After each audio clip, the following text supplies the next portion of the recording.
Hola, hola, ¿cómo están amigos, compañeros, alumnos de Escritorio Internacional? Bienvenidos a este programa, a esta clase, a esta sesión para entender muy especial, porque vamos a compartir esta primera sesión para entender lo que pasa en el mundo, que como sabrán los que saben, los que están por acá involucrados en Escritorio Internacional, es que nuestras sesiones para entender son sesiones que son exclusivas para nuestros alumnos, para los que están desarrollando el curso de historia exponencial, que así se llama el curso que estamos desarrollando precisamente. Y entonces tenemos una serie de clases, una serie de sesiones que se llaman así, sesiones para entender, que son sesiones en vivo en las que vamos haciendo el recorrido de los temas que vienen en el curso y en las que abrimos el micrófono para que los alumnos que están llevando este curso pues puedan preguntar y podamos hablar un poco al respecto de algunos temas que tienen que ver con, pues evidentemente con el curso de historia, y también en algunos casos platicamos acerca de los acontecimientos internacionales más importantes que a veces pues nos sobrepasan, ¿no? Y hemos tenido que platicar, que suspender la clase un poco para poder hablar acerca de algunos tópicos que están sucediendo en el momento, como fue en su momento la guerra de Palestina, ¿no? El genocidio de Palestina, que bueno, también eso lo hemos estado platicando mucho alrededor, a lo largo del tiempo. Y algunas otras cosas, ¿no? Le estábamos dando una puntual perspectiva a la guerra de Rusia contra Ucrania y a todos los intereses que sobresalen con respecto a esto, ¿no? Entonces, esto lo habíamos estado desarrollando a lo largo del tiempo y me habían preguntado mucho me habían pedido de hecho que la participación de más gente para poder integrar un poco esta comunidad de alumnos de escritura internacional, y entonces decidimos poder abrir esta plataforma o abrir, digamos, esta clase para que la puedan escuchar en YouTube. Entonces esta clase va a estar, va a pasar, ¿no? La parte, el audio va a ser parte del podcast que vamos a subir esta semana en Escritorio Internacional para poder compartir esta clase, y en algún momento, pues posteriormente iremos compartiendo algunas otras reflexiones sobre la historia en particular, ¿no? En este caso vamos a concentrarnos en el tema que nos sigue, que hemos estado desarrollando varios aspectos de la historia antigua para poder entender algunos conceptos básicos de las ciencias sociales, de la materia de ciencias sociales, ¿no? La ciencia como tal, el desarrollo de las ciencias. Y bueno, ahora estábamos ya viendo los periodos de tiempo, los periodos históricos que corresponden a la perspectiva de la historia occidental, cómo ha ido pues definiendo estas temporalidades a lo largo de la historia de la humanidad. Y entonces, pues para el estudio de los que estudiamos historia o relaciones internacionales, geopolítica, ciencias sociales en general, pues ahí está ya bien definidas estas etapas, y estas etapas vamos a revisarlas muy rápidamente. Y a partir de aquí, lo habíamos dicho, estamos estudiando ya el perfil de la modernidad, de la época de la modernidad, que es la época que, bueno, todavía en esta época actual, en el 2024, todavía está en debate si existe, si no existe, si se reconoce como tal. Y bueno, nosotros le entramos un poco al debate, sobre todo para poder definir esta etapa y poder ayudarnos a diferenciar una época mucho más corta para poder analizarla mucho mejor. Entonces, a partir de 1970, más o menos, consideramos esta posmodernidad para poder analizar los hechos que a partir de ahí, de 1970, han sucedido a lo largo del planeta y que han definido pues el perfil que ahora vemos, ¿no? Esta situación tan ríspida que estamos viviendo en la actualidad, con guerras, con circunstancias, con manifestaciones, con incongruencias, con crisis. La crisis de justicia a nivel internacional es muy importante, ¿no? Esta crisis que tiene que ver con el derecho internacional. Y bueno, todas estas cuestiones que seguramente estarán al tanto de todas estas noticias que suceden, hablando acerca del llamamiento a un juicio en la Corte Penal Internacional para Benjamín Netanyahu, y bueno, todo lo que implica con respecto a esto. posteriormente estaremos platicando al respecto. Entonces, bueno, bienvenidos a todos ustedes. Los invito a que pregunten. Vamos a abrir, como dijimos, pues abrimos la posibilidad a que más personas puedan estar al tanto de estas sesiones para entender. Va a ser por tiempo limitado, no lo vamos a tener abierto todo el tiempo, pero los que vayan cachando estas series, estos programas, estos podcasts que vamos a estar integrando estas clases, pues muy bienvenidos y síganos por ahí, ¿no? Entonces los invito a que todos ellos, a todos ustedes que están participando, pues nos hagan las preguntas adecuadas, correspondientes, y si no es ahora, como dice la canción, en el futuro les vamos a resolver las dudas que tengan al respecto.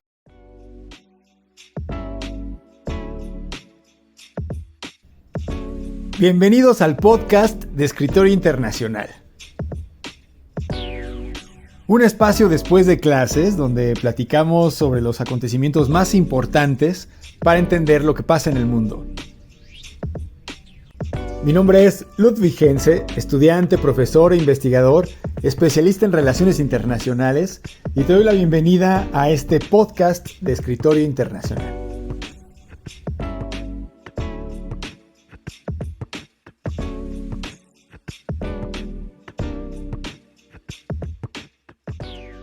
Entonces, bueno, bienvenidos a todos los de YouTube, bienvenidos a todos los que están en el Zoom, a Adu Ross, Armida, eres Adriana, ¿verdad? Adu Ross, no estoy seguro, pero bueno, bienvenidos a los que están acá, los de siempre que están del otro lado, a Dora, a Luis, aquí acaba de entrar otro personaje, muy bien, muchas gracias, bienvenidos a todos ustedes, y bueno, vamos a empezar, aquí está en el chat, si están en el chat, saludos.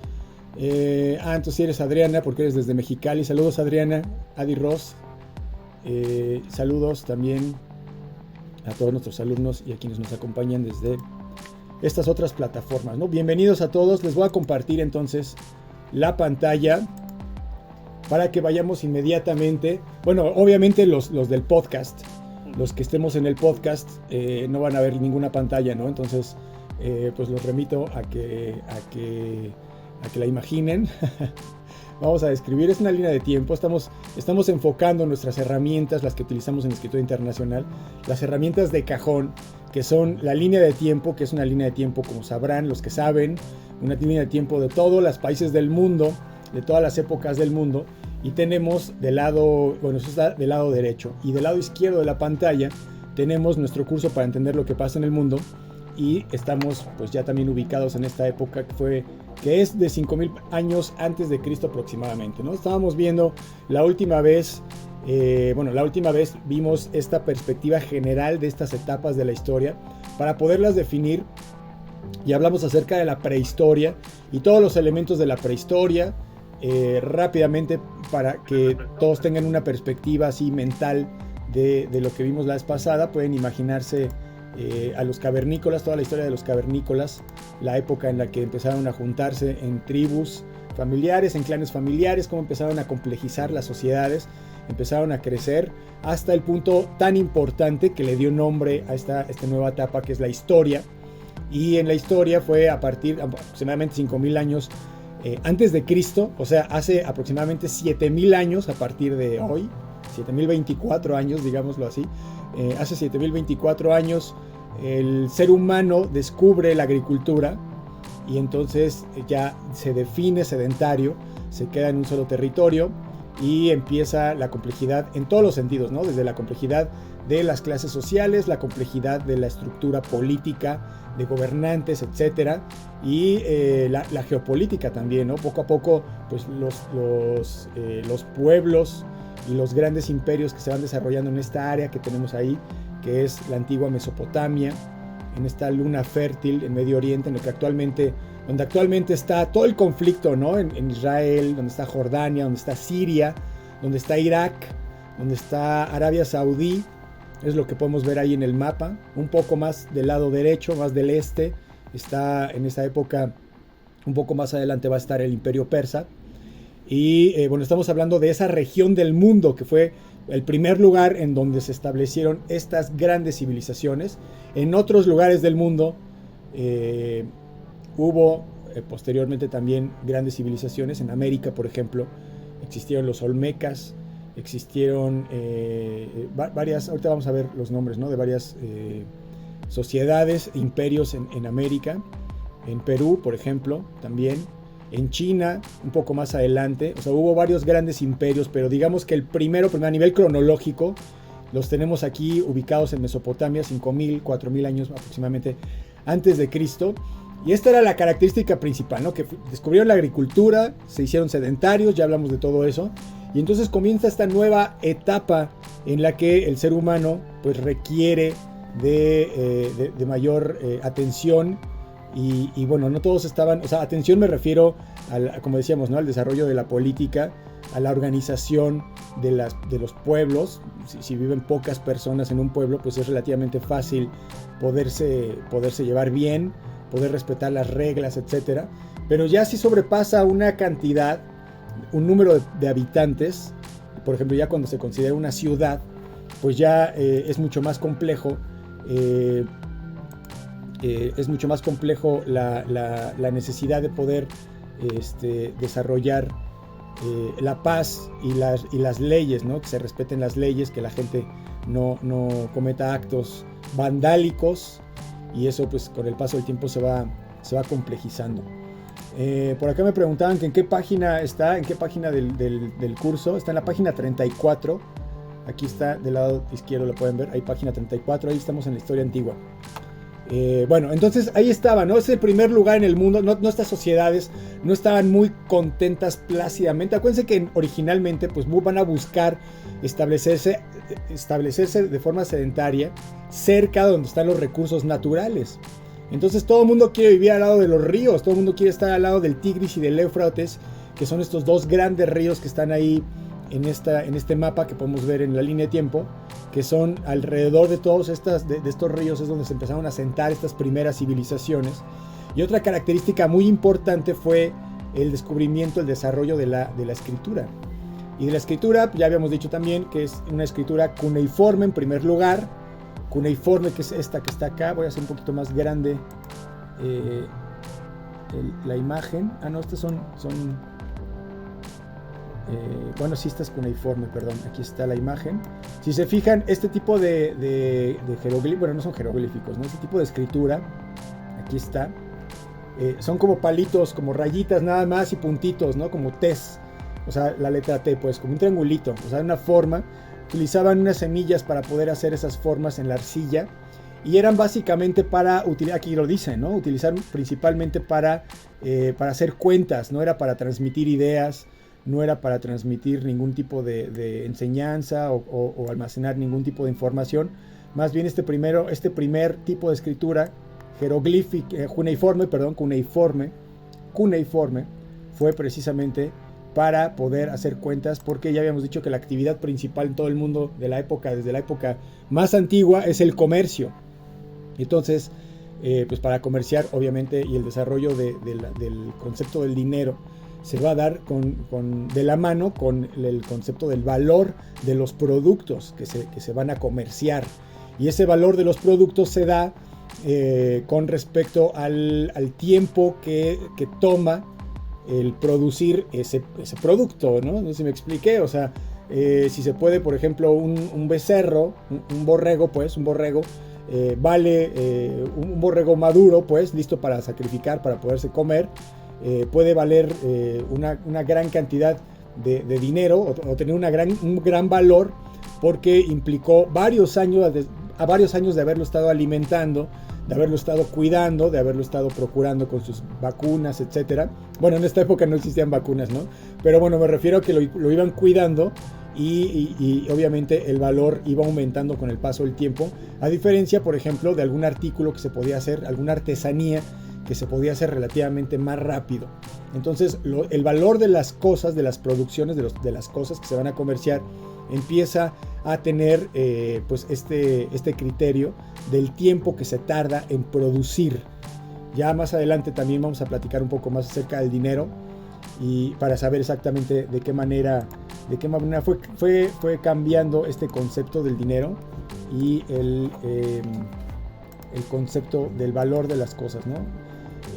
Con el paso del tiempo, eso también lo vimos muy rápidamente cuando estábamos estudiando el desarrollo del sistema capitalista. Bueno, entonces en esta época primitiva, bueno, ya no es primitiva, ya es historia antigua, es la época más antigua de la historia, ya a partir de que la sociedad está organizada de esta manera. Y la siguiente etapa, que también habíamos platicado al respecto de este tipo de escritura, ya es la jeroglífica, como conocemos los tipos de lenguaje que utilizaban los antiguos mayas, los antiguos egipcios, que eran estos símbolos, estos dibujos que se estaban, pues que significaban varias palabras, que significaban ideas, y que ya transmitían una serie de ideas que podían ser transmitidas generacionalmente, ¿no? Y esto cambia radicalmente al mundo, ¿no? La aparición del lenguaje y del lenguaje escrito cambia radicalmente el mundo. La información se puede mantener a lo largo del tiempo. Eso me fue la palabra. Y bueno, esta información obviamente es muy valiosa, ¿no? La información, por ejemplo, de las propiedades de las plantas, la herbolaria, por ejemplo, por poner un ejemplo, pues ya almacenada en diferentes formas, aunque no fue inmediatamente en esta época, ¿no? Pero poco a poco se va a ir almacenando la información que tiene que ver con los diferentes saberes de la humanidad, que la humanidad ha descubierto, la información acerca de la arquitectura, acerca de la construcción de presas, acerca de los tipos de gobierno, etcétera. Todo eso va facilitando que la humanidad no tenga que empezar nuevamente desde el principio, ¿no? Ya las generaciones posteriores, pues ya a lo mejor no se acuérdense que la información se ha transmitido siempre de forma oral hasta esta época, y entonces pues ya si se iba perdiendo algunas cosas, ya con la escritura se podían conservar estos saberes, y con ello la humanidad empieza a progresar exponencialmente. Es muy importante esto, ¿no? Exponencialmente, ya nada a partir de la aparición del ser humano, pues va a ser un crecimiento de a poco, ¿no? Sino que va a ser exponencial, porque estos avances, esta intervención del ser humano, pues va a permitir que los cambios se hagan cada vez más rápidos. Aunque en esta época, evidentemente, pues no se notan cambios tan rápidos. Estamos hablando de hace 5,000 años y del tiempo que tardó en que poco a poco fueran aconteciendo los cambios, ¿no? Hasta la época actual, que ya tenemos una inmediatez que espanta, ¿no? Porque ahorita ya lo que está de moda esta semana ya no está de moda la siguiente semana, ya los demás ya dicen que es algo viejo, ¿no? Y el meme ya pasó de moda, y entonces ya uno está de una forma casi intoxicante en este presente, en este 2024, en el que pues ya la tecnología hace que todo sea inmediato, ¿no? Las comunicaciones son inmediatas, etcétera, etcétera. Entonces es importante también transportarse a esta época, imaginándose el tiempo que tardaban las comunicaciones, por ejemplo, entre las diferentes, de las diferentes culturas o los diferentes imperios, ¿no? La forma en la que peleaban estos grandes imperios, que, como decía, van a buscar los mejores lugares para poder vivir, que tengan las mejores condiciones de vida, y todo esto se va a empezar a desarrollar pues con el paso del tiempo, ¿no? Ahí están. Ya hemos hablado también de la forma en la que las clases sociales se van separando, ¿no? ¿Se acuerdan que habíamos dicho que las diferentes tribus, los clanes familiares que eran pequeños en un principio, se van especializando? Estos personajes que son sacerdotes, que son chamanes, van poco a poco quedándose, digamos, definidos en una clase social, que es una clase social que se reconoce como sabia, y que poco a poco va formando parte del gobierno, y que poco a poco va formando esta parte divina, o que tiene este derecho divino de gobierno, y que se mantiene en el gobierno, ¿no? A lo largo de varias décadas, que son lo que habíamos dicho, que son la construcción de las dinastías a lo largo del tiempo, ¿no? Que son tan conectadas directamente con los dioses. Se acuerdan seguramente de que Egipto, los reyes, los reyes también eran descendientes directos de los dioses, ¿no? Del dios Ra, del sol. Los faraones eran la familia directa, y entonces tenían ese derecho de gobernar, y durante muchas generaciones eran la única clase social que gobernaba. En estos grandes imperios fue una de las características que se mantuvo el poder dentro de pocas manos, y además se mantuvo un sistema económico que se llamó el esclavismo, ¿no? El esclavismo viene desde aquí, bueno, tiene toda la historia, de la humanidad, ¿no? Entonces, bueno, ahí están estas primeras cuestiones de las sociedades, ¿no? Aquí uno de los primeros códigos de Hammurabi, una de las primeras sociedades, evidentemente eran la sociedad mesopotámica.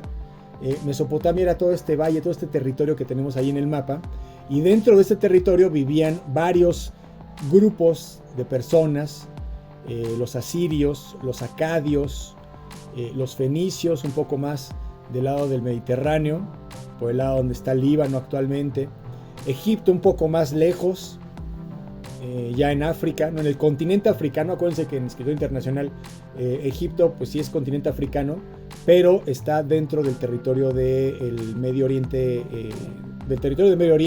porque toda la franja del norte de África tiene este desarrollo de la cultura islámica. Incluso algunos de los países son repúblicas islámicas, y entonces tienen una lógica que se entiende mucho mejor si asemejamos todos estos países dentro de una misma categoría, que es la categoría de países del Medio Oriente, ¿no? Que estén en África. Y bueno, ya como paréntesis, los países que están desde la línea del norte de África hacia abajo se conoce como África Negra, y lo vemos en este otro estudio regional que es África, ¿no? Los que son alumnos pues tienen los libros de cada una de estas regiones y verán cómo Egipto lo encuentran en el texto de estudios regionales de África. Entonces, bueno, en esta época, 5.000, 4.000 años antes de Cristo, en este lugar en particular, sí había una cultura asiria, acadia, babilonia, sumeria. Ya habíamos dicho también que estaban los persas del lado del este, y los fenicios. Estas son las primeras culturas, ¿no? Las que estudiamos por default. Decimos en México, por default estudiamos estas culturas en los libros de historia de la primaria, de la secundaria, de la preparatoria, porque son los primeros que formaron estas bases de la organización social, la forma en la que controlaban a las poblaciones. Y por eso, ya un paréntesis muy rápido, es que luego estas sociedades tan antiguas son las que están vinculadas con algunas de estas informaciones de los ovnis, que si llegaron en ese momento y les dieron la información, y que si los clonaron a los seres humanos, y todas estas teorías que hablan acerca de los Anunnakis y de los reptilianos y todo eso, como son unas sociedades muy antiguas y no se tiene un registro mucho más fidedigno, o sea, no se tienen registros históricos en el sentido de la historia como es, o sea, con la intención de dar reportes de su forma de vida, de su forma de gobierno, de su cultura, etc. Estos primeros modos de lenguaje, de organización, se vinculan mucho también con el aspecto artístico. Entonces no son literales, son también elementos que se tienen que interpretar. Además, acuérdense que en esa época, pues además el lenguaje, ¿no? Se tienen que interpretar con herramientas que tengan que ver con la época, ¿no? Con el significado de lo que los símbolos y las palabras significaban en esa época, ¿no? Utilizar la hermenéutica, que es precisamente el estudio de los textos con la perspectiva que se tenía en esa época, ¿no? Por ejemplo, si ahorita leemos en algún texto, por poner un ejemplo, ¿no? Que en el texto diga, y entonces el ave emprendió el camino. Entonces actualmente podremos pensar en un pajarito que de pronto se levantó y se fue volando, ¿no?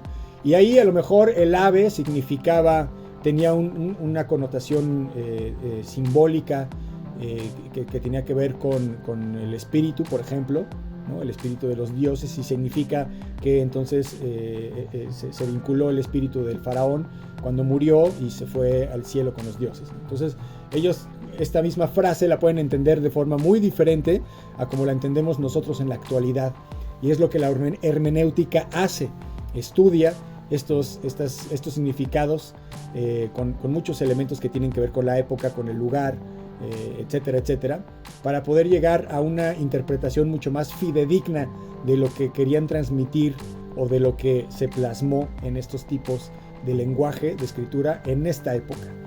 Uno de los más antiguos es el Código de Hammurabi, ¿se acuerdan? El Código de Hammurabi, que habla acerca de este ¿sí? De este principio, ¿no? De este principio del ojo por ojo, diente por diente, y esto es parte de una ley o de una forma de actuar que se mantuvo a lo largo del tiempo como una interpretación básica de justicia, ¿no? Una interpretación básica de la forma en la que se debía de comportar la gente dentro de estos territorios controlados por un imperio.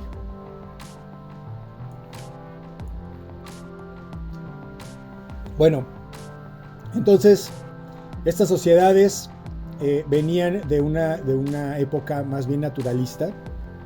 Acuérdense que estaban más bien vinculadas estas sociedades con la naturaleza, mucho más vinculadas con la naturaleza de lo que ahora estamos, ¿no? Porque bueno, ya ahorita estamos muy muy alejados de la naturaleza en las ciudades y con las ideas que hemos ido acumulando a lo largo de la historia. Pero en esta época estaba muy vinculado las sociedades con la naturaleza y sobre todo con la parte espiritual. Poco a poco se van desligando de esta parte espiritual conforme las sociedades se van haciendo cada vez más materialistas. Y bueno, la espiritualidad, los rituales sociales, las formas de religión, por ejemplo, van siendo cada vez más tenues a lo largo del tiempo, ¿no? Entonces en esta época las sociedades eran holistas, pertenecían todos a la naturaleza, no había el concepto de la individualidad como lo conocemos ahora en la época posmoderna, pues no existía como tal, ¿no? Porque ahorita sí tenemos vemos perfectamente bien desvinculado o bien dividida la perspectiva que tenemos acerca de lo que somos nosotros como individuos, lo que buscamos nosotros, nuestros intereses y lo que las sociedades la sociedad en este caso, nuestra sociedad, independientemente del país en el que estén, busca, ¿no? Los satisfactores son más bien individuales y en esta época había una sensación de ser parte de una unidad natural, de una unidad social que conjuntamente formaba pues toda la estructura del progreso, del desarrollo, no progreso como tal porque no existía el concepto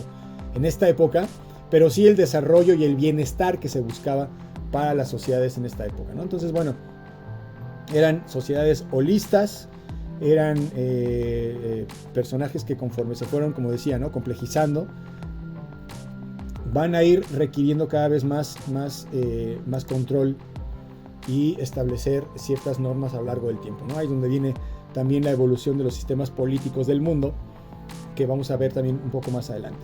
Entonces, bueno, esta etapa es ya a partir de estos rasgos en adelante comienza, como decimos, la historia, la época histórica, ¿no? La historia como tal, y en la historia empieza desde el 5000 a.C.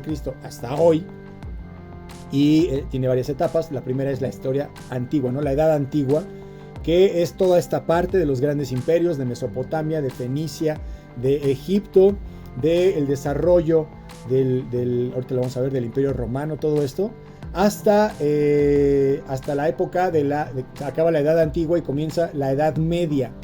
Vamos a ver ahorita, aquí ahorita en unos rengloncitos más adelante, vamos a ver cómo la Edad Antigua termina cuando cae la primera parte del Imperio Romano. Entonces esto es en el 476, me parece, 476 después de Cristo, aquí lo vamos a ver.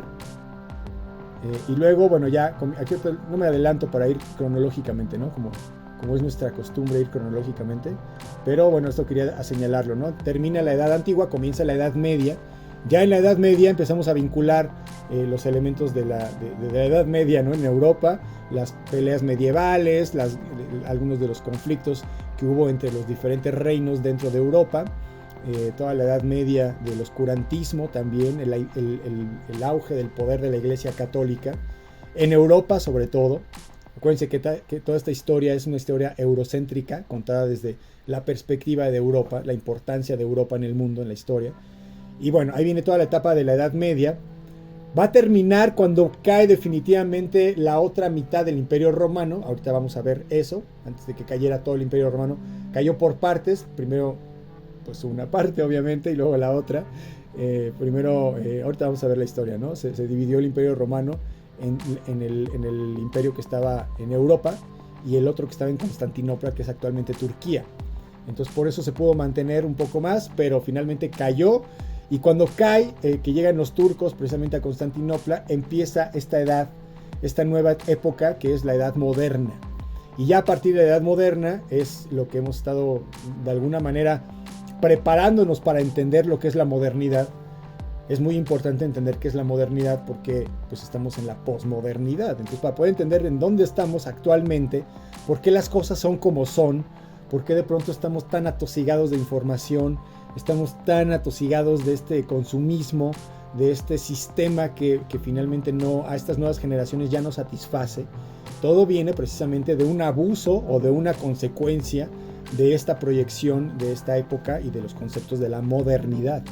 Entonces ahí va a empezar la época moderna. Esto también, como les decía, lo ubicamos perfectamente ya a partir de los inventos de la ilustración, de los pensamientos ilustrados, evidentemente, de la caída o digamos la disminución del poder de la Iglesia Católica y el uso de la razón, ¿no? Esto es fundamental para poder entender esta etapa de la modernidad. El uso de la razón, racionalmente ya el ser humano, o digo el hombre, porque pues todavía la mujer estaba muy reprimida en esta época, pero ya se estaba pensando de forma racional, ya no le daban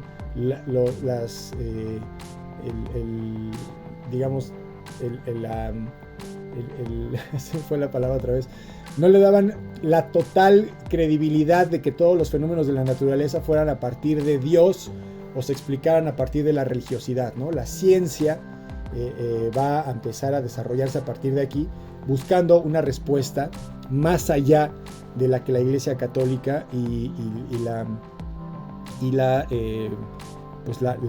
narrativa había propiciado hasta ese momento.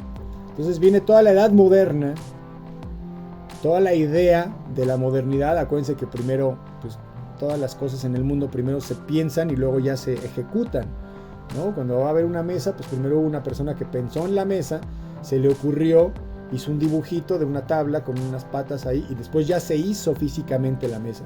Entonces en esta etapa de la modernidad, primero se está empezando a abrir la posibilidad del pensamiento sin que te quemen vivo por decir que la Tierra no es plana, ¿no? Por ejemplo. Entonces pasa mucho tiempo hasta la época de la Edad Contemporánea, que ahí también tenemos una fecha muy, muy particular, que es la Revolución Francesa o la Revolución de Independencia de Estados Unidos, en donde las ideas de la modernidad se instauran de forma física, de forma real, a nivel político, ya en instituciones políticas que las mantienen hasta la época, ¿no? Ya criticaremos si funcionan o no en la actualidad, pero digamos que a partir de ese momento, de esta época, 1776, que fue la independencia de Estados Unidos, ya en la Carta Magna de Estados Unidos, donde se reconoce la independencia, perdón, ya se reconocen también los derechos humanos, ya se reconoce la abolición de la esclavitud, elementos que tienen que ver con el pensamiento racional moderno, que era lo que exigían los intelectuales que iban saliendo de la oscuridad, del oscurantismo en esta época, y que finalmente, después de un movimiento revolucionario, pudieron instaurar estos sistemas democráticos en sus países, en Estados Unidos, y después de unos años, si se acuerdan, 1789, en Francia, en la Revolución Francesa, que va a ser el parteaguas de todas las revoluciones europeas que buscan tumbar a las monarquías representativas de la Edad Media, ¿no? De la Edad Media, donde estaban todas las monarquías gobernando. Bueno, muy bien. Sí, ahorita vamos a ver lo del Imperio. Estoy revisando el chat, perdón. Y me preguntan que si cae el Imperio Romano de Occidente, ¿no? Sí, y después el de Oriente, exactamente. Ahorita aquí está más adelante, esto nada más es así como una pasada muy rápida, ¿no? Para ver las etapas. Que decíamos, Edad Antigua, Edad Media, Edad Moderna, Edad Contemporánea, empieza ya aquí con estas revoluciones francesas y la británica, bueno, con la estadounidense. Y empieza toda esta época de la Edad Contemporánea.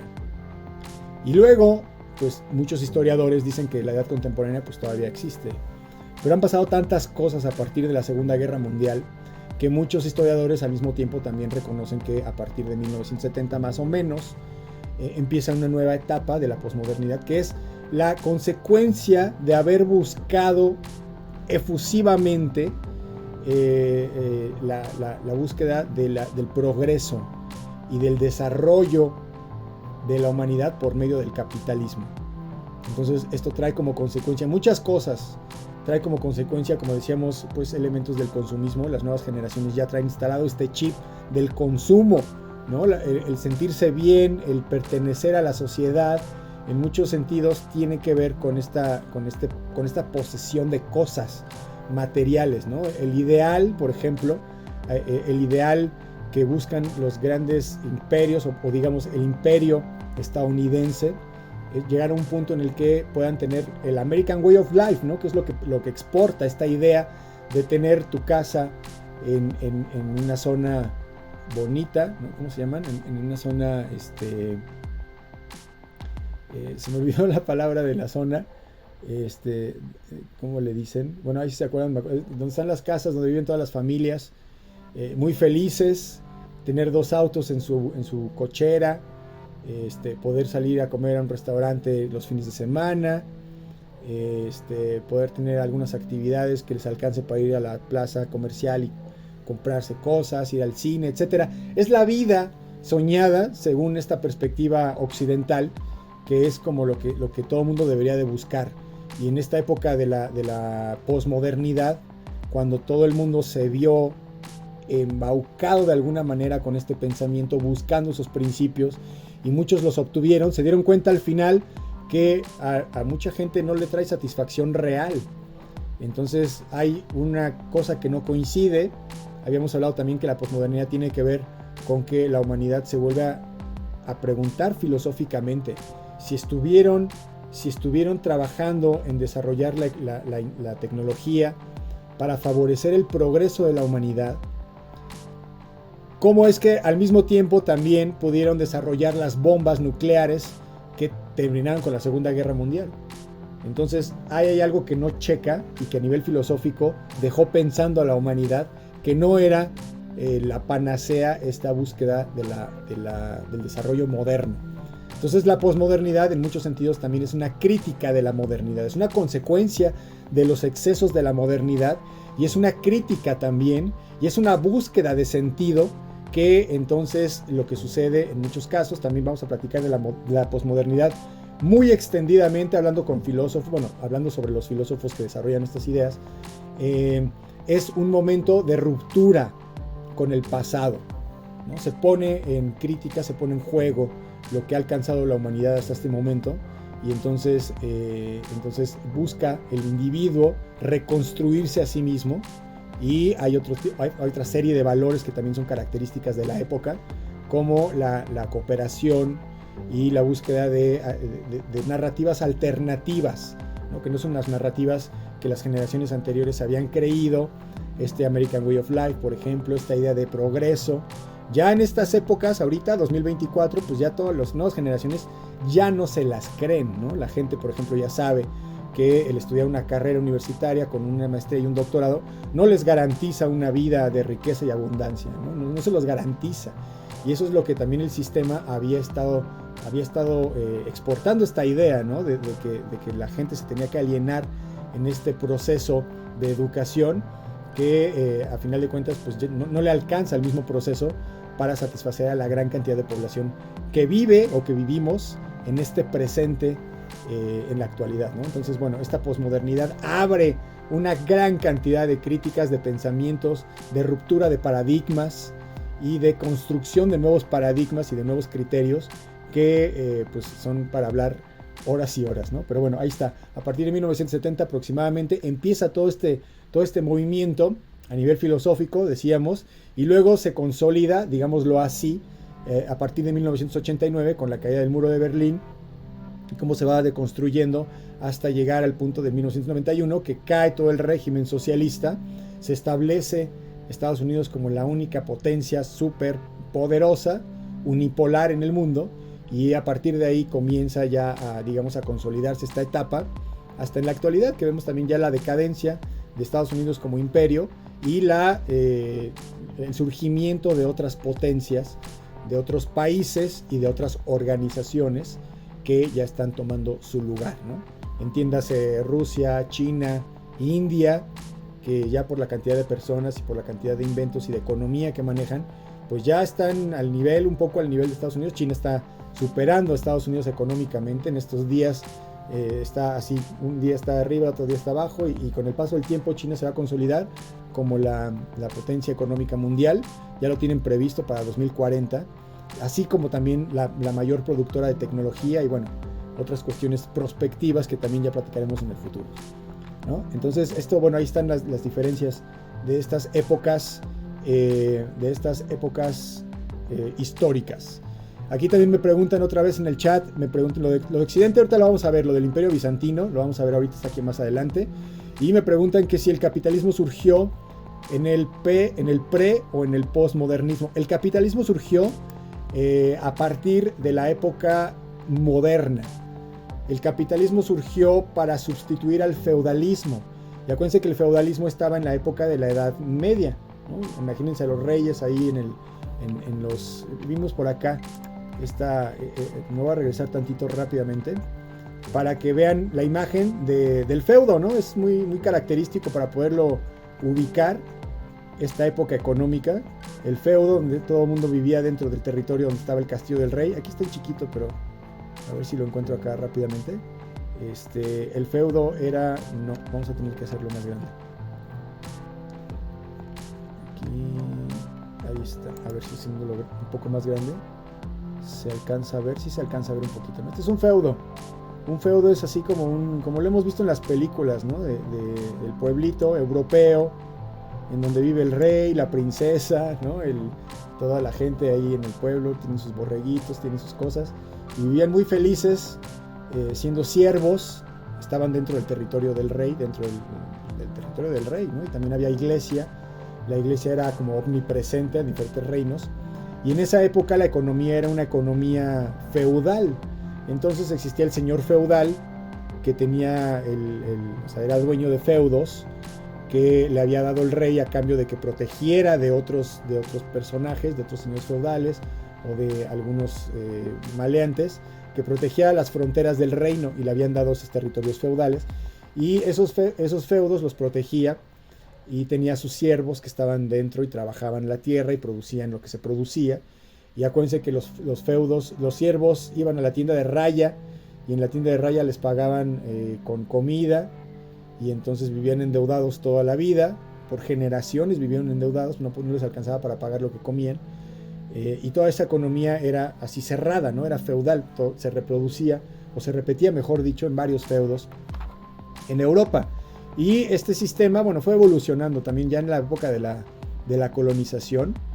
Cuando España llegó a América, por ejemplo, se instauró una especie de feudalismo. No fue un feudalismo como tal, pero porque ya había otro tipo de instituciones ya en la colonia, aunque pues eso no les quitó que explotaran y que colonizaran los territorios de América, ¿no? Pero ya había una estructura un poco diferente con respecto al sistema feudal. Y ahí estuvieron en su feudalismo. Aquí está feudalismo precisamente. Y estaba el feudalismo que empezó más o menos 400 años después de Cristo. Y ahí se fueron desarrollando en el feudo, duró un montón de tiempo hasta que llegaron los comerciantes, ¿te acuerdas? De los burgueses, que se dieron cuenta de que pues iban con su carretita de un feudo a otro, iban vendiendo cosas que no se producían en el otro feudo, pues ya se ganaban un dinero, y de pronto empezaron a trabajar de esa manera. Los comerciantes empezaron a ser cada vez más ricos, y como se hicieron cada vez más ricos, ya en ese momento fue cuando se instauró de facto el sistema capitalista. El sistema capitalista es el sistema de compra y venta de cosas. Entonces se instauró a partir de ahí, y de ahí para el real, como dicen, ¿no? O sea, de ahí hasta ahora ha tenido varias modificaciones. Ya vimos del mercantilismo, la fisiocracia, algunos elementos de cambio, de la búsqueda de los motivos de la economía. Por ejemplo, también hablamos del estado de bienestar, que si el Estado debe de intervenir en el bienestar de la población, o si debe de haber libre mercado. Y estas teorías económicas pues defienden a los que les conviene, ¿no? Obviamente. Entonces cada quien, como dicen en México, le echa agua a su molino. Cada quien defiende su perspectiva. ¿Qué es mejor? si un sistema socialista, un sistema capitalista, un sistema económico, etcétera. Y bueno, ahí está el debate, ¿no? Pero a partir de ahí, y en la actualidad, tenemos un neoliberalismo que en algunos lugares es mucho más exacerbado que en otros. En el mundo me refiero, ¿no? O sea, en México hay un neoliberalismo, digamos, de alguna manera equilibrado, sin entrar en muchos detalles, para compararlo con el neoliberalismo, por ejemplo, que vive actualmente en Argentina, donde se abrió por completo el libre mercado, y entonces ahora sí ahí tienen un neoliberalismo en el que a niveles máximos, ¿no? de economía abierta, en la que se regulan por medio de la oferta y la demanda, y el Estado ya no interviene para nada, ¿no? Si te enfermas, pues si lo puedes pagar bien, si puedes pagar el hospital muy bien, si no, no. Eso es capitalismo puro, ¿no? Algunos sistemas socialistas o algunos sistemas mixtos lo que hacen es que el gobierno pues retiene algunas obligaciones y le procura a la población hospitales, ¿no? Hay hospitales públicos en algunos países. En México, por ejemplo, tenemos un sistema que financia el gobierno de alguna manera, y ahorita, pues, por ejemplo, en Estados Unidos, donde también la salud es privada, pues si la puedes pagar muy bien, y si no, pues también muy bien. Igual la educación. Por eso hemos estado viendo ahorita actualmente muchas manifestaciones en Argentina que no están de acuerdo con esta gran privatización que se hizo en la economía argentina, ¿no? Bueno, ahí está. Vamos a ver aquí rápidamente las preguntas. Ok, estoy viendo aquí a Adriana, que nos dice acerca de cómo ha cambiado el sistema capitalista. Ha cambiado y se ha exagerado, ¿no? Se ha exagerado hasta el presente, como decimos. Los valores, incluso los valores culturales, tienen que ver con el capitalismo, ¿no? Con el modo del American Way of Life. Había una crítica que leí hace tiempo en la que se referían. ¿Se acuerdan que se había dicho que el mundo había llegado al fin de la historia? Y entonces ya se había alcanzado un cierto nivel económico y un cierto nivel político entre comillas, de estabilidad, que según esta teoría, pues ya no iba a haber grandes revoluciones que cambiaran realmente la estructura de la política y de la economía en el mundo en el futuro, ¿no? O sea, la historia ya se acabó. Ya llegamos al punto máximo de bienestar para la sociedad, y entonces ya nada más se va a repetir. Obviamente esto pues no es real, ¿no? Depende de la sociedad a la que le preguntes. Pero se hablaba mucho y se criticaba mucho este programa, esta serie que seguramente vieron o que conocen, que se llama Friends. Esta serie de los 80s, no, de los 90s, ¿no? Sí, de los 90s, 90 y tantos, empezó 98, creo que empezó la serie. Y entonces lo que mostraban era al grupo, pues, seguramente la vieron, ¿no? Se saben hasta los personajes seguramente.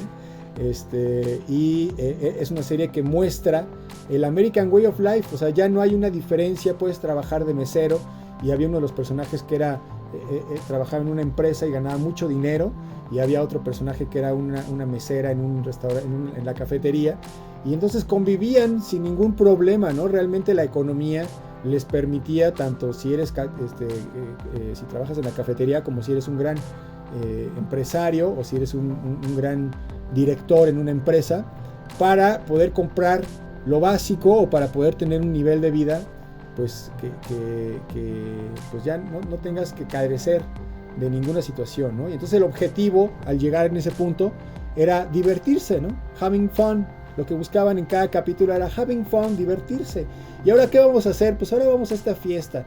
¿Y ahora qué vamos a hacer? Pues ahora vamos a hacer otra cosa. Pero ya nada más eran como entretenimientos, ¿no? Ya no había un crecimiento del ser humano, ¿no? O sea, una búsqueda de construir, ¿no? Conocimiento, o de construir algo más allá de haber llegado a esta etapa en la que pues ya lo único que se hace es pues pasarla bien, ¿no? Y ahora vamos a este restaurante, y ahora vamos a este otro restaurante temático, y qué chistoso porque todo está hecho así como Bob Esponja, y entonces ahora vamos al otro restaurante. O sea, ya nada más era mantenernos, ¿no? Vivos, entretenidos. Y esta es una de las grandes críticas que se les ha hecho al capitalismo, precisamente, que la humanidad pues ya buscó tener su celular, y luego se distraen poniéndose uñas o poniéndose cosas que muchas veces no tienen realmente una utilidad en el mundo real, ¿no? Bueno, eso es un comentario, pero yo les quería comentar esta situación de Friends porque sí es muy, muy gráfica para poder ver lo que buscaba de alguna manera este capitalismo en esa época. Sí, bueno, hay que tener mucho cuidado con lo que me preguntan aquí en los chats porque, pues sí, o sea, acuérdense que Estados Unidos exporta la idea del American Way of Life y que tiene una maquinaria muy importante que es Hollywood. Y acuérdense que también hemos platicado que los medios de comunicación son tan importantes para crear la opinión pública, no para preguntar o para mostrar cuál es la opinión pública, sino para crearla, ¿no? Ya les habíamos hablado, ya habíamos platicado de cómo es que los medios de comunicación de forma grosera buscan influir en la perspectiva que tienen las personas, sobre todo ahorita, por ejemplo, muy buen ejemplo, en la actualidad, cómo se busca que haya una perspectiva a veces errada del mundo porque hay elecciones presidenciales. Entonces los medios de comunicación manipulan, ¿no? Los medios de comunicación son privados, no son públicos. Bueno, hay algunos públicos, pero digamos que los medios de comunicación en nuestro país, en México, son privados y entonces obedecen a intereses privados. Entonces están escuchando noticias o están escuchando informaciones que pueden hacer cambiar la perspectiva de la realidad, ¿no? Les comentaba cómo en algún momento cuando estudiábamos un taller que estuvimos en una serie de estudios acerca de marketing político, veíamos cómo es cínico el marketing político, ¿no? Lo que busca es mantenerse en el poder a costa de lo que sea, de la influencia, de la guerra sucia, de buscarle trapitos al opositor, trapitos al sol, de desprestigiarlo, de lo que sea necesario para mantenerse en el poder. Y muchas veces se manejan tácticas de marketing político que nada tienen que ver con la política real, con la búsqueda de condiciones mejores en el gobierno, ¿no? Sino de tumbar al contrincante o al opositor para quedarse en el poder. Y también les voy a platicar rápido, o sea, el ejemplo, me acuerdo mucho del sexenio pasado, ustedes también seguramente se acordarán, cuando iban a la presidencia varios personajes, y estaba López Obrador iba a la presidencia, estaba de opositor también este personaje, ¿cómo se llama? Enrique Riquín Canallín. ¿Se acuerdan de ese personaje que era del PAN? Y bueno, tenía una política, una serie de comerciales. Y yo me acuerdo mucho que cuando se estaba acercando las elecciones, los comerciales subieron mucho de tono. Y entonces yo en lo personal me daba taquicardia ver los comerciales porque de pronto eran unas imágenes de muy violentas, de asaltos en blanco y negro. Y había un pitidito, un zumbido desde que empezaba el comercial, sonaba así, y uno se alteraba muchísimo y estaba el eslogan y decía: López Obrador es un peligro para la nación, y uno se quedaba muy nervioso porque sonaba ese sonido y veía imágenes de asaltos, imágenes de guerras o de gente. Decían que iba a ser igual que Venezuela, que tuviéramos mucho cuidado. Estaba habiendo un golpe de estado en ese momento en Venezuela y las imágenes de la gente con los palos y del caos y todo, lo pasaban ahí, y entonces uno terminaba con miedo, o sea, dejaba de ver ese comercial y tenía mucho miedo y obviamente es una manipulación, y eso es lo que muchas veces molesta, ¿no? Que esos poderes traten de manipular de forma tan grosera a la población, que muchos se quedan con esta idea, sin entrar en política, ¿no? De cómo esté la situación de la seguridad en el momento presente, etcétera. Pero sí es una realidad que en estas épocas surgen muchos elementos que hacen que uno pues pueda tener una percepción muy, muy, muy distinta de la realidad. Pueden hacer pensar que hay mucho caos, que hay muchos asaltos, que hay muchas muertes, cosa que a lo mejor es normal a lo largo del tiempo, o se ha normalizado, no hay otro debate, pero que siempre en estas épocas de elecciones presidenciales surgen mucho, ¿no? Hay un gran auge de estas cuestiones, y es muy importante por lo menos estar consciente de ellos para no dejarse manipular, ¿no? Porque, como les digo, de pronto ven un comercial así y ese era muy grosero, por eso hago el ejemplo, ¿no? Del de Enrique, olvidé su apellido de este personaje del PAN, el que le dijeron Enrique Rijín Canallín, y bueno, utilizan este tipo de armas publicitarias de marketing, muy, en ese caso, como decía, ¿no? Muy cínicos, pero que ya en la actualidad o en otras campañas presidenciales también se ve cómo son muy sutiles. Entonces a veces uno no se da cuenta, ¿no? de los mensajes que están ahí pues en los medios de comunicación, ¿no? Y esto pues tiene que ver evidentemente con el sistema capitalista, ¿no? Si hablamos al respecto de esto, pues quien tiene capital, quien tiene el control de los medios de comunicación, pues puede favorecer una u otra opinión pública, que es de lo que hablábamos, ¿no? Bueno, ¿qué más? Sí, el Hollywood, como dicen, es una forma de manipulación, de control, las películas, las series. Estamos de alguna manera, pues como adiestrados, digámoslo así, ¿no? Estamos manipulando. ¿Por qué? Porque decíamos, ¿no? Friends, pues es muy divertido. No sé si alguna vez la vieron, pues uno se ríe o uno la ve un rato. Y como decíamos, es muy sutil. De pronto pensamos que eso es la vida. Que la vida es llegar del trabajo, ir a la cafetería y estar platicando con los amigos. Y al otro día, pues ya vas igualmente a tu trabajo, te diviertes, vas al cine, vas a que te den un masaje y te ves a tus amigos. Y todas las series llevan, bueno, muchas series de esa época llevan esa lógica, ¿no? Luego ya nada más van cambiando con las generaciones y les van ofreciendo a las nuevas generaciones lo que van buscando, lo que les va gustando, ¿no? Había una copia de esta serie Friends que después se llamó How I Met Your Mother y era más o menos lo mismo, pero en lugar de irse a una cafetería iban a un bar y entonces la pasaban bebiendo toda la serie, iban al bar y entonces en lugar de pedir el café ahora ya pedían un trago y obviamente pues esto ya estaba dirigido a otra generación, pero con el mismo concepto. Entonces hay que estar muy pendiente de esta cuestión. Sí, bueno, claro, aquí nos dice Armida que se ha incrementado la violencia en el país. Ya tendríamos que analizar los elementos pues, que se están manejando, ¿no? Ver qué tanto se ha incrementado, ver qué políticas se han implementado para reducir, qué no ha funcionado, qué ha funcionado, etcétera.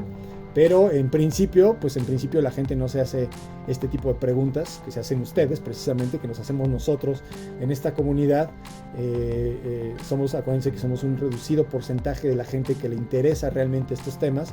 Y entonces la mayoría se va con la finta, ¿no? Decimos también, se va con la finta y entonces se exageran muchas cosas, ¿no? Y bueno, uno finalmente también termina con esta sensación de que te van a asaltar y puede ser muy real, pero pues también hay que estar conscientes de los datos, ¿no? Independientemente si le van a uno o a otro, dense cuenta cómo de todos los ámbitos hay una manipulación. Incluso, bueno, a nivel comercial, estamos hablando del capitalismo, bueno, ya que tocar un poco el tema, que viene pues, para definir también esta época de la historia contemporánea. El capitalismo lo que busca es finalmente vender los productos, ¿no? De eso se trata, de vender el producto. La serie, por ejemplo, de Friends, pues es un producto que se consume cuando uno la ve y lo que se busca pues es que sea agradable. Entonces muchas veces el fin, que es la venta, pues hace que sea agradable. Pues es muy agradable y es muy rico, por ejemplo, comer una hamburguesa de McDonald's, ¿no? Pero pues sabemos que es de lo más dañino que le pueden hacer a su cuerpo. Pero ¿por qué nos gusta? Porque está hecha para que nos guste, ¿no? Está hecha para que compremos la hamburguesa, para que queramos comprarla después en el futuro. Y la publicidad está ahí para antojarnos. O sea, está hecha para eso.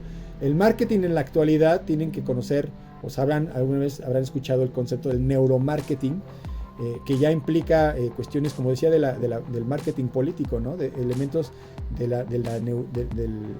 los procesos que tiene el ser humano en su pensamiento, en sus reacciones emocionales, que ya están perfectamente estudiadas para poder encaminar a que uno compre o quiera o se le antoje cierto producto con el único fin de venderlo, ¿no? De venderlo. Yo a mis alumnos en vivo les decía apenas hace poquito del ejemplo, ¿qué sería mejor para el sistema, para ustedes mismos, ¿no? El ejemplo para ustedes. Si ustedes tienen ahí una inversión para poder independizarse económicamente, para poder poner un negocio, ¿qué negocio pondrían? ¿Qué negocio pondrían? Tienen estas dos opciones. Podrían poner a una biblioteca, una librería o una biblioteca, un centro de estudios donde puedan ustedes tener muchos libros, poner ahí a lo mejor tener algunas clases que algunos profesores quieran ir a dar clases, y además puedan vender los libros, ¿no? Es una biblioteca, es una librería, van a vender libros, van a vender a lo mejor también, ya no existen los DVDs, pero van a vender películas o van a vender alguna cosa que tenga que ver con esto. Pueden poner ese negocio o pondrían una pulquería, ¿no? Les digo a mis alumnos, pondrían una pulquería que les sería más beneficioso a la sociedad. A la sociedad les sería más beneficioso tener una librería, que la gente y las generaciones y los jóvenes se pudieran acercar a los libros, etcétera, etcétera. Pero una pulquería les va a dar más dinero.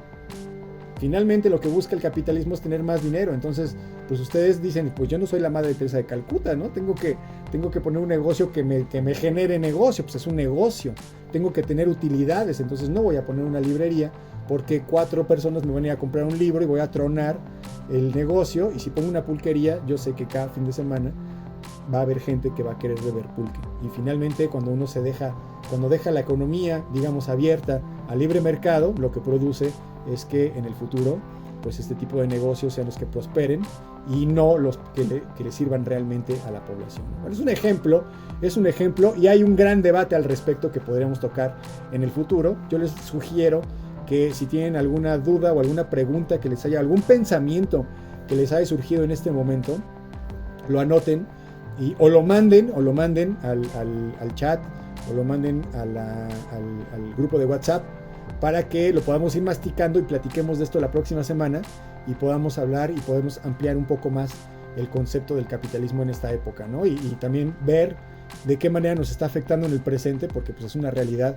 que a nivel cultural, como decíamos, ¿no? De forma muy, muy sutil, a nivel cultural, tenemos esta perspectiva de la forma en la que debemos de actuar en un sistema capitalista y de la forma en la que deberíamos de querer tener cosas, ¿no? Ya está como nuestro perfil prediseñado, ya se nos dice desde muy pequeños que somos felices con una casa, con un coche, con un sueldo, unas vacaciones al año, y bueno, en la posmodernidad es lo que decíamos, ¿no? Ya la gente se está dando cuenta que eso realmente no les lleva a la felicidad, y es la crisis de la posmodernidad de la que estábamos hablando. Entonces, bueno, con esto vamos a concluir, muchachos. Muchas gracias por haber venido a esta sesión.